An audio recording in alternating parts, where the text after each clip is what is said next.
My name's John Hurley. I'm a research manager at the European Foundation in Dublin. My presentation will deal with the initial labour and market impacts of the pandemic, so quite a general scene setter, if you will.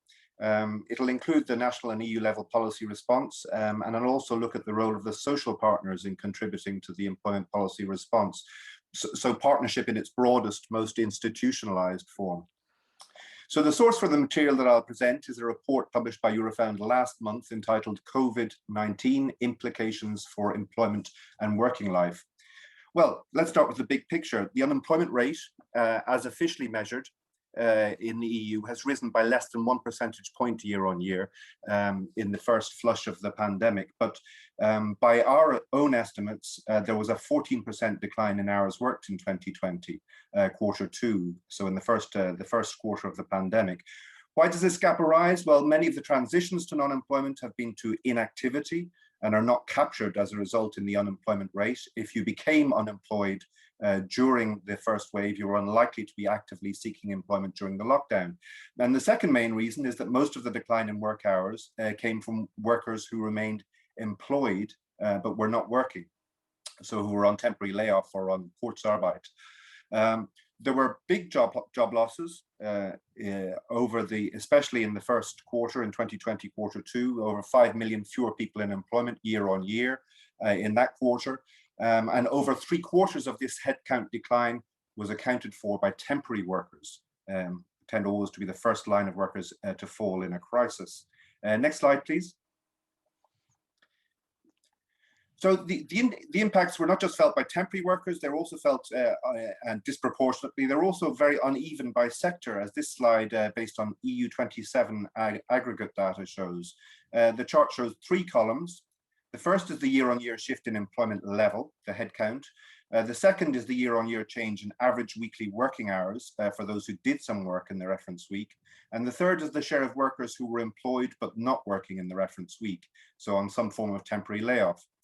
Now, unsurprisingly, the negative impacts were felt most sharply in service sectors reliant on social contact, so accommodation, restaurants, air travel, tourism-related sectors.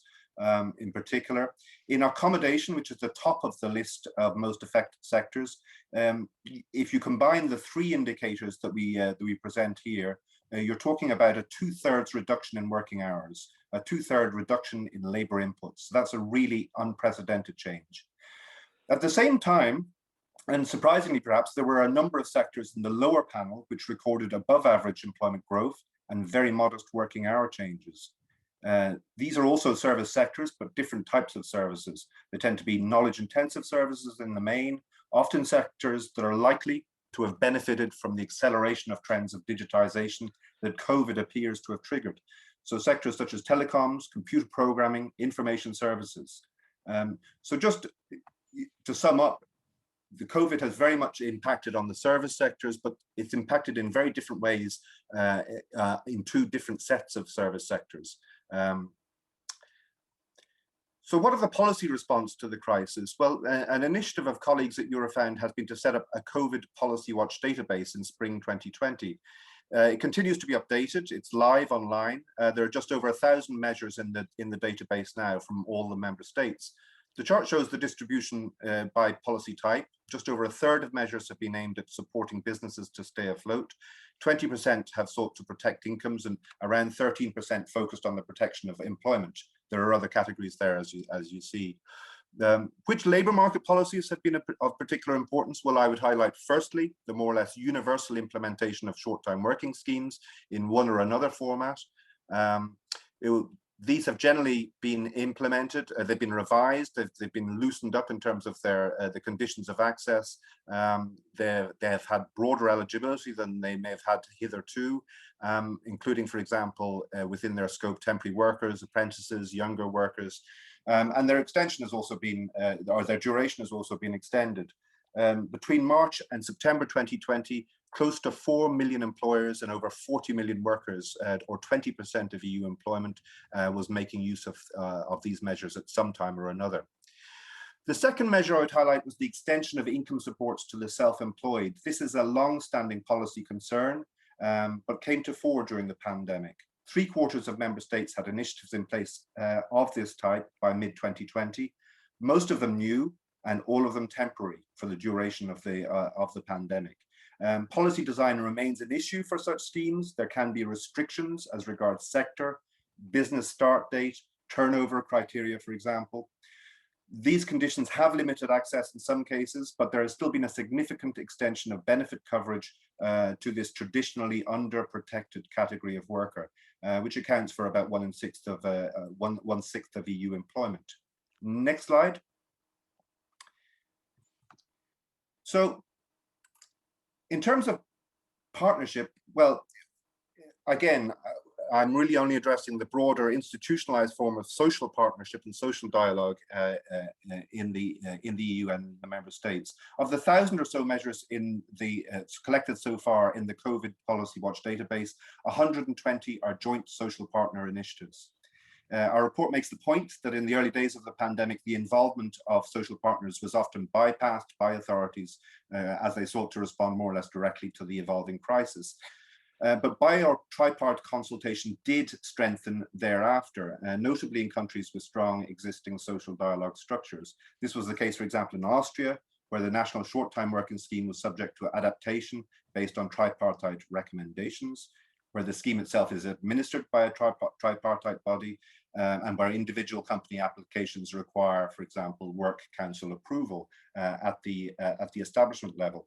Similar arrangements exist as regards revision and operation of the big unemployment insurance schemes, notably in Estonia and in Belgium. The social partners have also been looking to the future, notably as regards setting up framework agreements on teleworking, both for the duration of the crisis and in anticipation of its likely future greater prevalence. The issues addressed tend to be working hours, personal privacy, who bears the cost of equipment and utilities, the rights to disconnect for teleworkers, and also the reversibility or the refusability of telework arrangements. There have been big social partner agreements on teleworking at national level in Spain in September 2020, but they're also at enterprise level. For instance, at Solvay, there was a telework agreement concluded in January this year. Just to conclude, I mean, why is it important that social partners get involved in policy formation and implementation? Well, it's useful in a number of ways. First of all, it can help with acceptance and buy-in on both sides of the industry divide. Secondly, the experience brought to the table by different actors with different interests can improve policy design. It can avoid the emergence of anomalies. It tends to lead to less conflicting information being conveyed in the dissemination of guidance around new measures. So what I would say, just to conclude, is that while most COVID labour market policy has been made on the fly in a crisis by governments, the social partners have increasingly, especially after 2020 Q2, had an important role and influence, including in more future-oriented reflections on how work and employment relations will change after this pandemic concludes. And I'm going to conclude there. Thank you very much.